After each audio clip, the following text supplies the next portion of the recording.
Hello and welcome to yet another episode of the Blue Corner. I'm Mike, as always, one half of the Unknown Experts.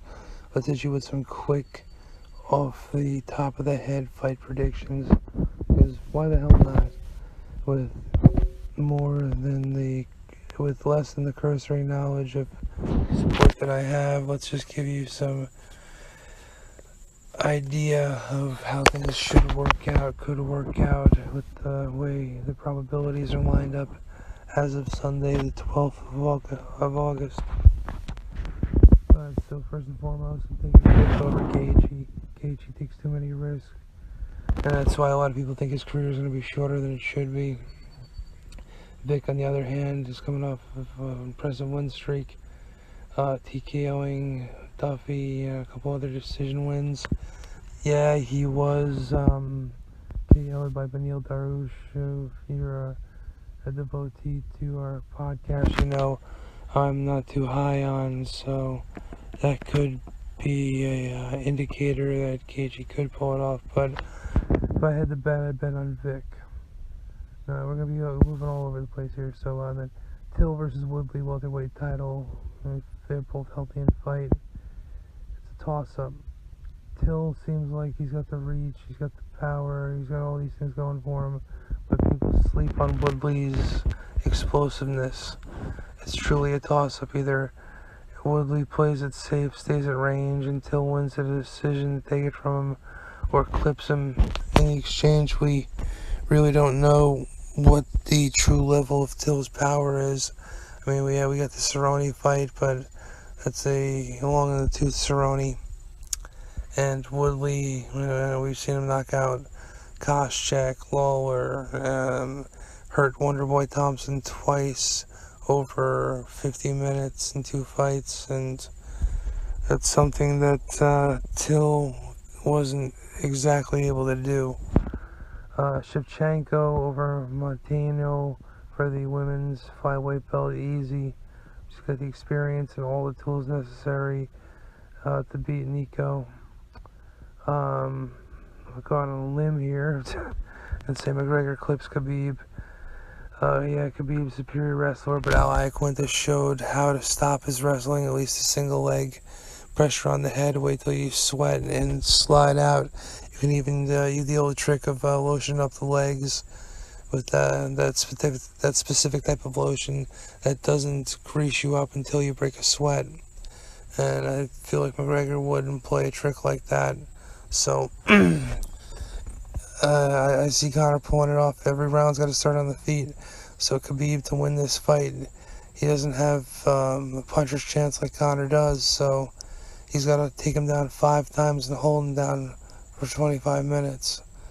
So probability leans towards McGregor. Then the main event in Russia, Mark Hunt versus Alexei Olenek. Olenek has 70 fights at this point, no chin to speak of, was almost knocked out by a kick to the ear that was was ruled a DQ, I don't remember.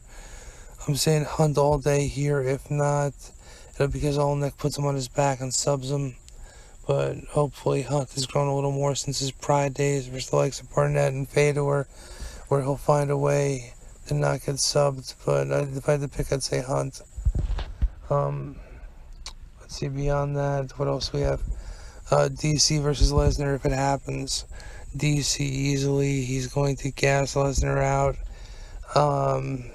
He runs the risk of getting hit with one of those lunchbox right hands, but I doubt it'll happen.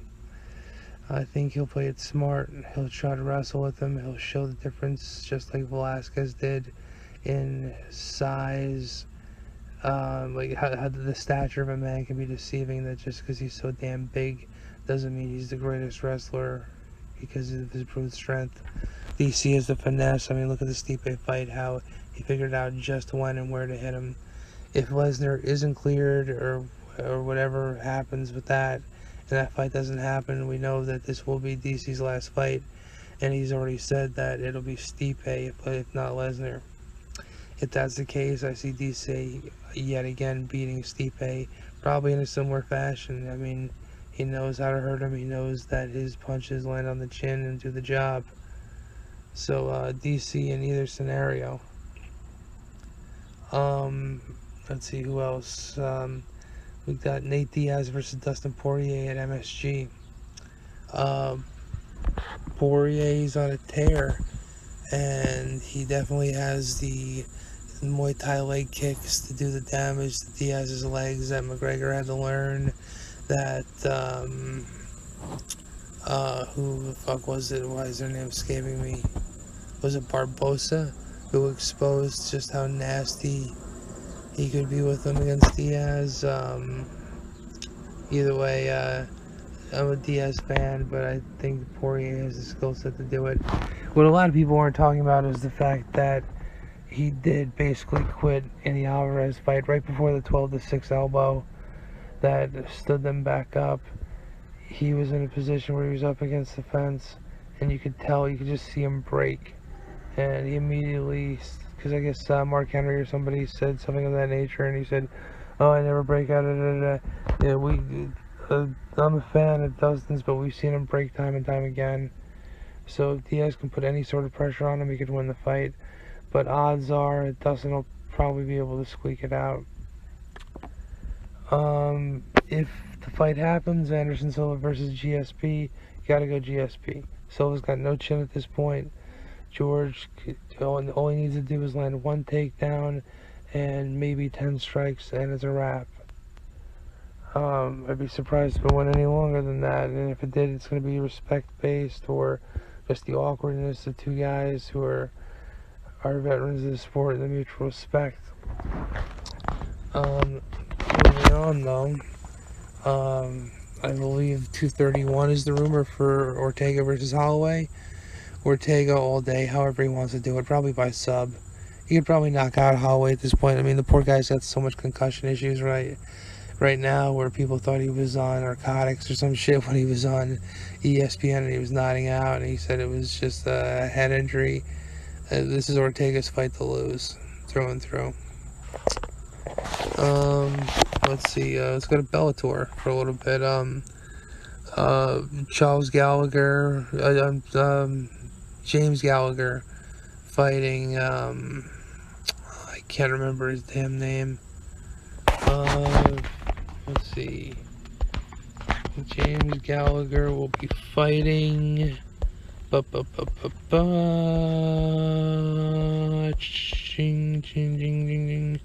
Ricky Joyce.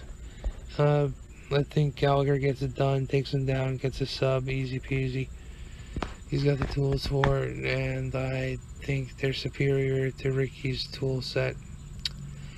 Back to the UFC real quick. I mentioned in the previous episode, I think TJ easily beats Cejudo in that flyweight, bantamweight super fight. But then a question of the after fact, win, lose, or draw for either guy. Does Cejudo beat Mighty Mouse again?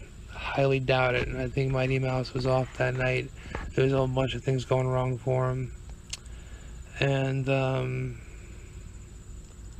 mean, TJ obviously has proven the point that Cody is done with. But Cruz, on the other hand, that was a close fight. That was 3-2, depending on who you ask who won. But officially, it was 3-2, Dominic over TJ. It'd be very interesting to see that rematch at some point or another, hopefully sooner than later. As Dominic says, he doesn't believe ring rust is a real thing. So it could happen if the super fight doesn't immediately. We'll see. But in that case, if that were to happen, taking Dom all day, he'll find a way to edge it out.